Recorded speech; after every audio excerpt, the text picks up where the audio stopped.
This is episode 4 of the Project Ungoverned podcast. In part 1 of this episode, we look at teaching and learning in online higher education. Today, we get the perspectives of Amy Oberson, a graduate of an online master's program in counseling, and Milena Waltras, who teaches in Stanford University's Continuing Studies online program. This is Project Ungoverned, a podcast looking at the brave new world of online education.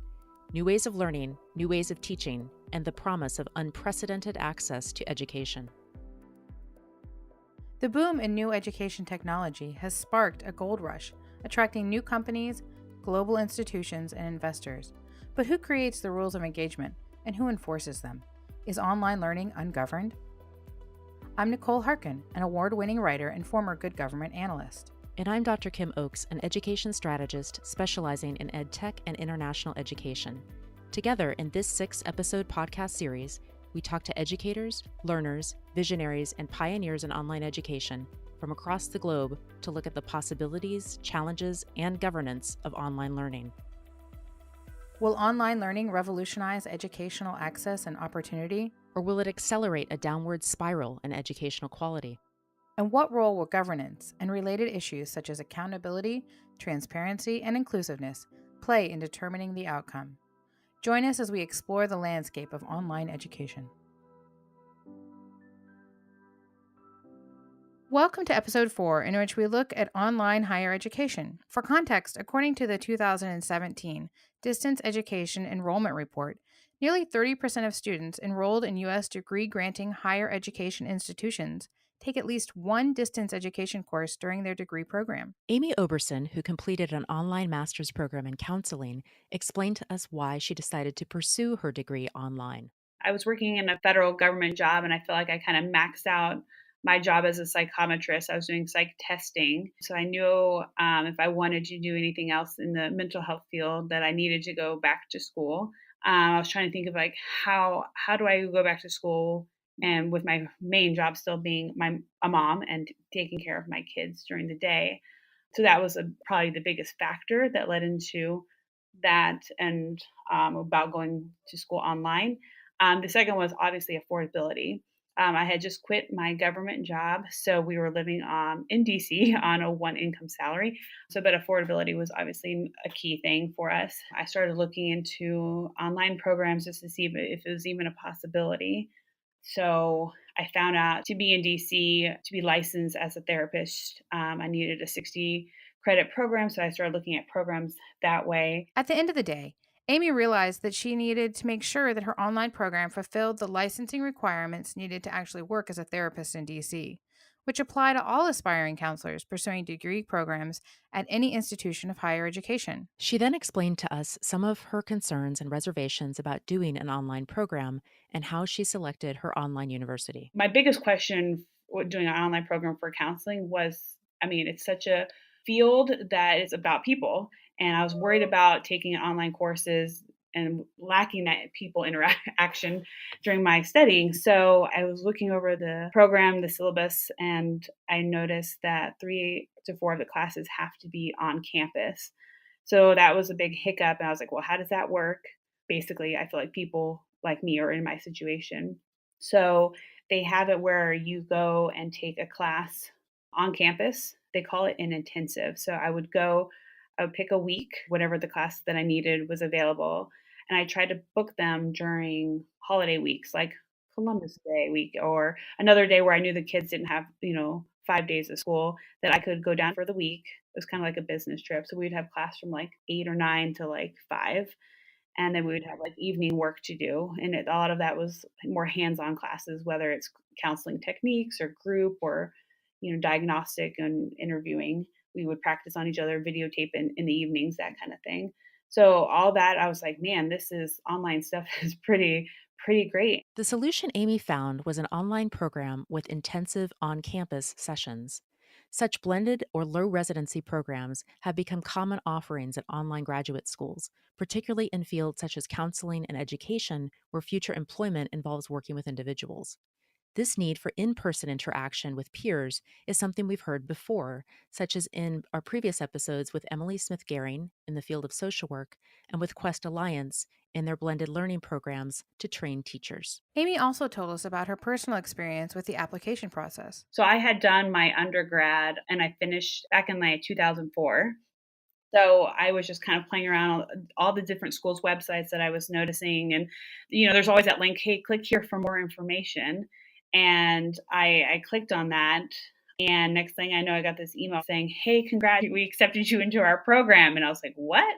Because a lot of the things I was trying to figure out was what kind of prerequisites do I need? Do I need to take, the GRE? Do I need to do all these other things? And just the fact that another thing I liked, maybe it wasn't the greatest decision, but like finding a school that didn't require the GRE. I had been out of school for, over 10 years. And so I'm like, man, the last time I took a test, I was like, oof, I'm one of those anxious beavers when it comes to exams and tests. And so I knew that was going to freak me out. So the fact that I was automatically, and so I emailed them, I'm like, I never actually applied. Like, what's going on? And they called me. I'm an advisor, and he said, well, it was based on, your previous education. We have all your information here on file. You're on the Psych Honor Society. You have a degree in psychology. So we automatically admitted you to the program. Amy's experience might be typical. She was interested in a graduate degree program and turned to her alma mater. The school was able to readily admit her to their program based on her past performance and did so. However, this is not always the case, as each institution has its own admissions process and requirements. Amy also saved the cost, time, and stress related to taking a standardized test, the GRE, to gain admittance to her program. Amy went on to tell us how her school helped guide her through what the requirements were to work as a licensed therapist. So when I first joined, the program that I was most enthralled with initially was the marriage and family therapy program. And the first class it took was ethics, which is required pretty much in every counseling medical field. During that course, what I really like is they really stressed, because a lot of us are online. So they had us go to your state regulations, look it up. I think almost every class we had to look up our regulations and see how whatever class we were taking, how it applied to our regulations. Your state might not follow suit. So just make sure. By the end of that first class, I was just kind of combing through the regulations for marriage and family therapy, and somewhere it was like I didn't notice it even at first. It was when probably the second or third time I read through the regulations, it was kind of like a little subpart that it said that you cannot be licensed as a marriage and family therapist in DC from an online program. And I was like, full Lord, I was like, how did I miss this? I called up the Department of Health, which handles all the licensures. And basically, I was told, like, yes, DC's kind of behind the curve. It takes a lot to change these regulations. As a student of a counseling program in the US with ambitions to become a licensed counselor, Amy pointed out some specific things that she needed to consider as an online student. Schools put the onus on the students to check the regulations because students can be attending from any geographical location. Therefore, Amy really had to look closely to determine if the school's program would meet her professional needs. It's an illusion that an online degree is always portable. In professions that involve licensure, there are likely to be additional requirements and regulations that need to be consulted, which may govern the field and related employment opportunities. The continued debate over legitimacy and transferability of online education has been a recurring theme of this podcast series. As mentioned by Emily Smith Garing in episode 2, as it relates to the field of social work and mental health, and by Shana Kennedy Salko in episode 3 in the context of higher education in Middle Eastern countries. Amy provided some further context about her own experience. When I first started my program, the national organization that everyone looks for in a counseling program is called KCREP. They stressed it so much. And like the online program was in the works to be accredited. The residential program was credited with the KCREP. So I was like nervous because they put so much emphasis on it. In our show notes, you'll see the link to KCREP, which was established in 1981 with the mission of promoting the professional competence of counseling through the accreditation of professional preparation programs. Amy went on to describe her experiences with her professors as an online student. One of the hardest things about online programs is, they don't have office hours that you can just pop in and be like, hey, you taught this in class and I didn't quite understand it. Can you please help me?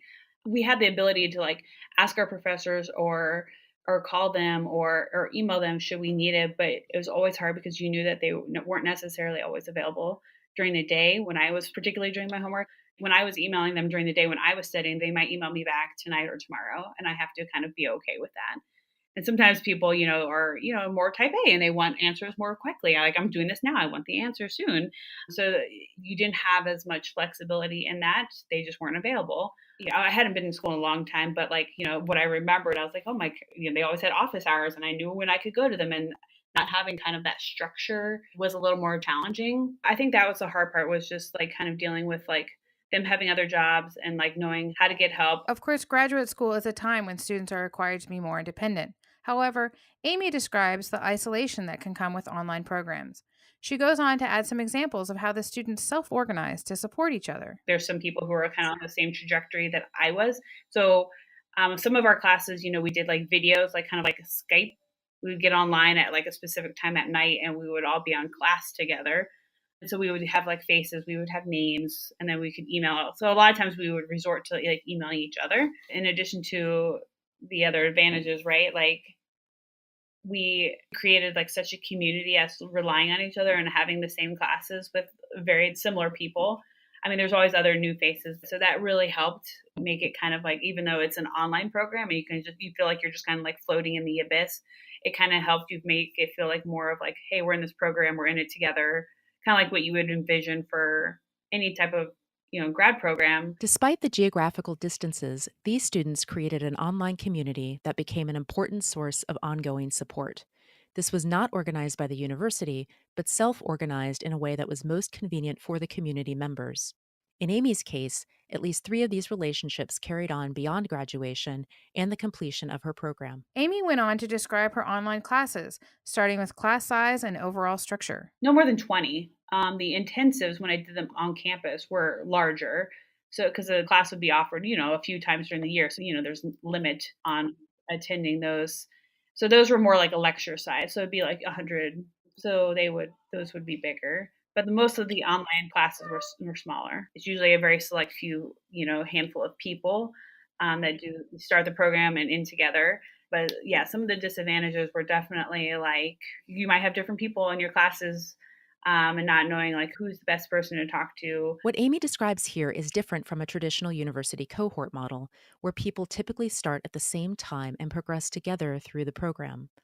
Online universities might offer rolling admissions or opportunities to start more than once or twice a year, which is more typical of traditional universities where you can only start at the beginning of a semester. One of the common features of most online classes is a discussion board, which facilitates asynchronous communication to accommodate the diverse geographic locations and time zones of class members. So they would post either a question or a statement, or just some sort of homework assignment, like publicly on this discussion board, and then we would all have to write either an answer or a blurb about it, or find like an article that supports whether we agree or disagree with it. And then what we would have to do is then respond and give feedback to other people's responses.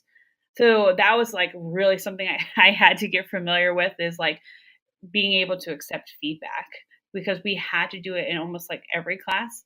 Not only post where, what our thoughts were, but then post a response to other people. Like, yes, I agree with what you're saying, or no, I don't. And then our professors would also chime in with and respond to each person's discussion board post. So this was very hard, but also like our profession, we can't hide. Like, we're with people all day. And so it actually helped really prepare me for just kind of being exposed. It seems clear that the online program is seeking to recreate the feedback students would receive from one another if they were in traditional programs meeting weekly in a classroom. This serves as an excellent example of how technology can be used to supplement more traditional learning. While a class at a traditional university provides opportunities for in person discussion at a fixed point in time, this type of online discussion facilitates an ongoing, asynchronous dialogue among students and with their professor.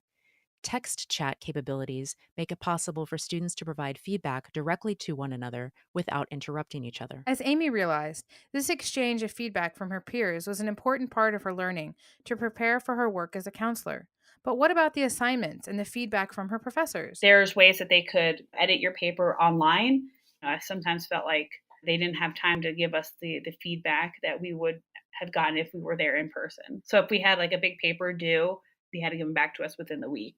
And I think that there was only like one time maybe I got something beyond that, but most of the professors got back to us in a timely manner. Amy did point out, however, a curious disconnect between some of the professors and the content of the courses they were teaching. I think there are some classes where the teachers were giving us assignments and I could tell they weren't from the professor, that they might have been like, I'm like, did they look over this? Because they seem kind of like unfamiliar with it.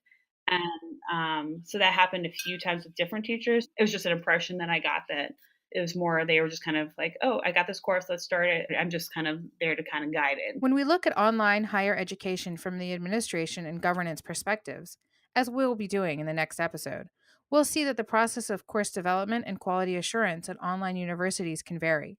But at online universities in general, one cannot assume that the professor teaching the course developed it, which is usually the case at a traditional university. Amy also described some of the struggles balancing studies and home life as an online I student. would be like at home, like studying, and I'm like, oh, the dishwasher just finished. I probably should go. Oh, no, stop. It's when you're in a classroom setting, you're there to focus. I mean, sometimes you let your mind wander, but I think there's like so many more distractions and like, oh, my kids are sick today. Oh, they're here while I have to study.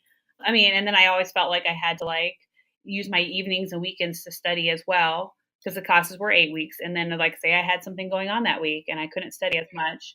So I felt like, I couldn't hang out with friends, or I had to sacrifice a lot of social things or church stuff or just personal stuff that I was interested in that I kind of had to put to the wayside. But I think that's true about any program. This revisits an issue raised by one of our earlier guests, Emily Smith Gehring, from episode 2, part 1, who emphasized the need for protected time and space to take a course.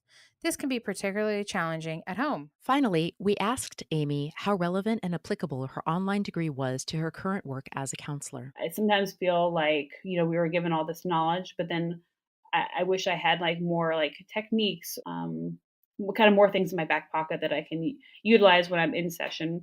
I think our school prepared us really well for working on that relationship, because the therapeutic relationship is kind of like the big thing that every counseling program stresses. So I think that was really stressed. But then, like, okay, what do we do beyond setting up a relationship with our client? And I think other people that I've come across, I feel like they have more things to, like, whether it's techniques or like interventions that they know how to use, that they feel more confident. I don't know if it's just a matter of like they've just had more experience and more practice. But that's one thing I wish that like our program was, and maybe that's just because it was online versus like a residential, like less hands on. And I think our university really stressed it's generally a blend of different techniques, because you might have one client that really benefits from CBT work, right? Cognitive behavioral therapy, but then you might have another client that doesn't respond well to those techniques. So I think they were really trying to broaden our horizons, which I do appreciate. I want to have a toolbox that I can refer to, that no matter what the client is, that I will have something that can work for him or her. Amy's online degree program provided her with a theoretical foundation, which one would expect from any degree program, but the opportunity to apply what she learned in a practical setting is something she subsequently did during an internship and later work experience. We next spoke with Milena Waltrus, who is a novelist and writer and has been teaching online creative writing courses for the Stanford University's Continuing Studies online program for the last decade. This is an example of an online program offered by an institution of higher education that does not terminate in a degree. For full disclosure, I had Milena as a professor in this program. Milena explained how the Stanford Continuing Studies program works. They have non-accredited courses that are open to anyone from the community who's over 21, with usually no application criteria, and they are non-degree conferring. And they're usually taught, especially the ones on campus, taught by, Stanford professors who want to teach a class for fun, maybe a little bit outside of their wheelhouse, maybe to make a little extra money, maybe as a community service to whoever signs up and wants to take them. And I think most universities have something like this. It's like Harvard Extension or Iowa had it. Usually, like, universities are expected to give back a little bit to the community. So this is something that they've traditionally done, is have a kind of extension program. We started at 4 classes a term, and now we're at like 15 to 17. There's not really any plan to go beyond that. Milena talked about her role as an online professor and their online certificate program in novel writing. One of my jobs is to just kind of also like to think about course ideas or what might be popular. So we had a lot of students who were taking one writing class after another and wanting to know, some of them like, well, what do I do next? Where do I go with this? How can I like do something deeper? And especially novel writing is hard to teach courses that are one-offs because people want to bond with people in a class, or they're making progress on their project and they want to keep going with the same readers and with the same project. So we just came up with kind of a series of courses that they could take. We wanted to know more about the professors who are teaching in the program. We're really careful about who teaches in the program. And I think that our teachers are really committed writers and teachers both. It's important that they are passionate about pedagogy and communicating how to write as well, and like, putting in the time with their students, as well as, people who are invested in the craft themselves. One thing that's important to put into context here is that grades, as a mechanism of feedback faculty give to students, are irrelevant in her course. The students can choose if they want to take a course, if it's up to a certain number of credits, if they want to take it for a grade or just for credit. Pretty much the only reasons they would take it for a grade would be personal satisfaction, just to like feel good because they got a grade, or the accountability, or they're getting like paid from work to take a course and their work requires them to have a grade to get the money back.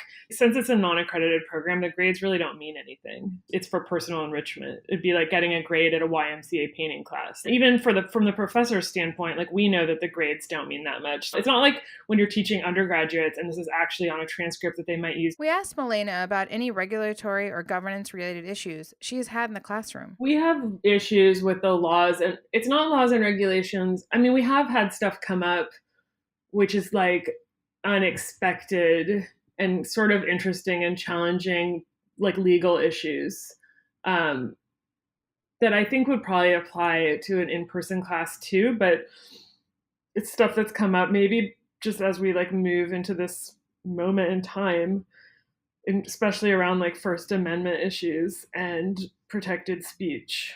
Pretty much no matter what a student writes down, we cannot take it offline. We can't tell them not to say it.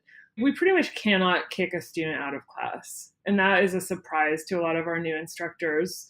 The only thing that could get a student removed from a class would be to establish that there was a clear physical threat to another person.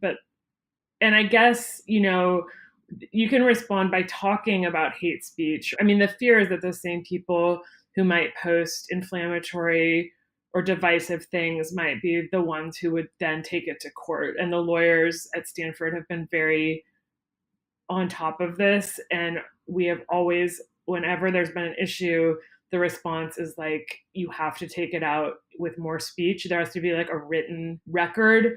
The student who's aggrieved would always like you to just strip this other person out of the class and remove their posts. And that is actually like the last thing that we're allowed to do.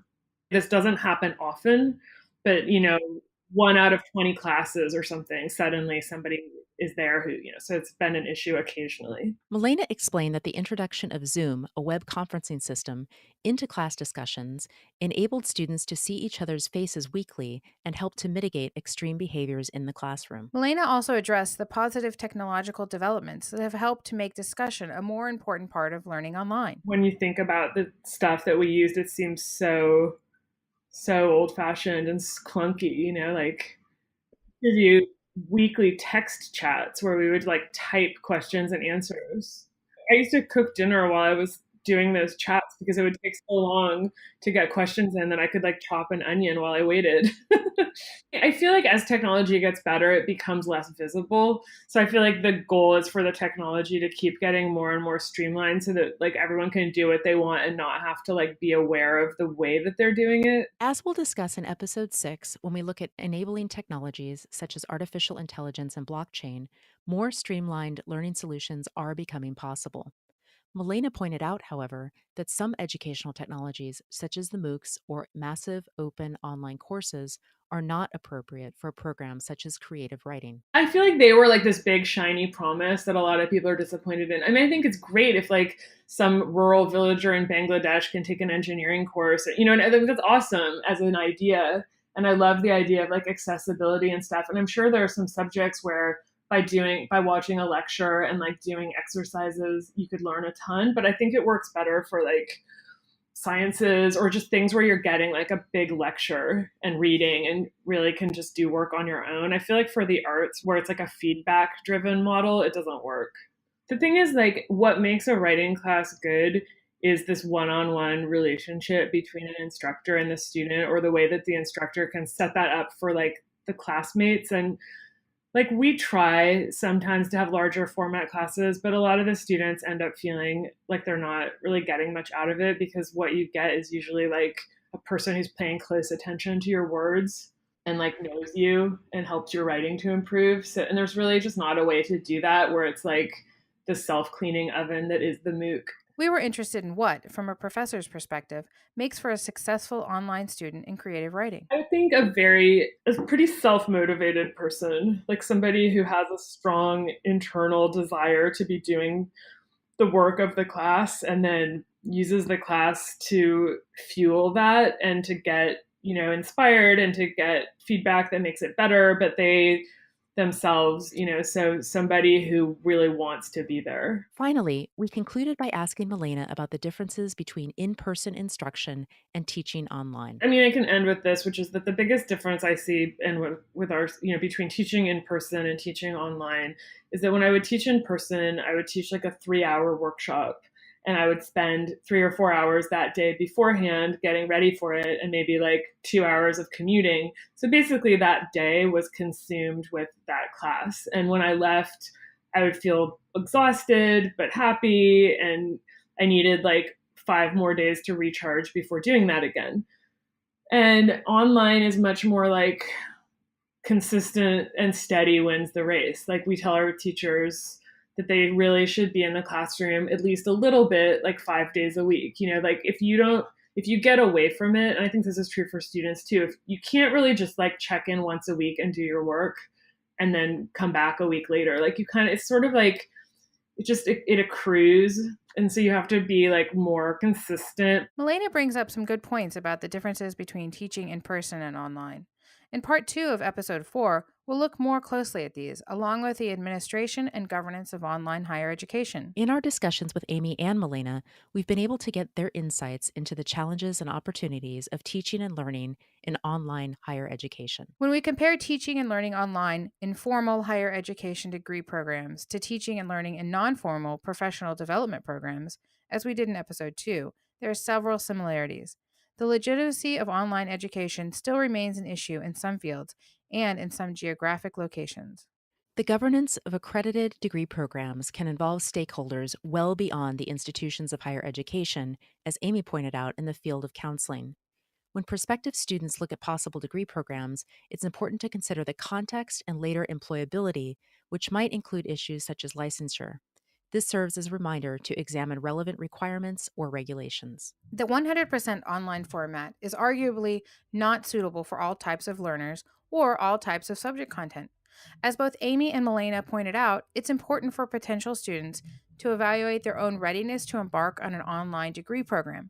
Protected time, protected space, and skills to self-organize are necessities. We provide some additional resources on this topic at our website, projectungoverned.com. Some questions from this episode we want to take forward to our symposium in January are: on the individual level, what qualities does a person need to be a successful online learner? Are there some people for whom online education is unsuitable? And how are online programs going to grapple with differing free speech requirements?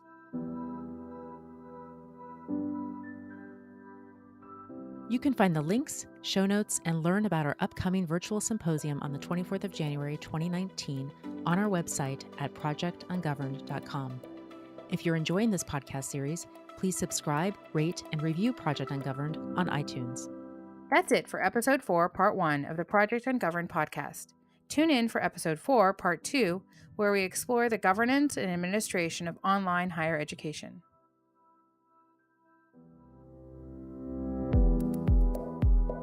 Project Ungoverned takes place within the Bosch Alumni Network, a network which consists of people who've been supported in one way or another by the Robert Bosch Stiftung. The network is coordinated by the International Alumni Center, IAC Berlin, a think and do tank for alumni communities with social impact. The IAC supports this podcast series and symposium.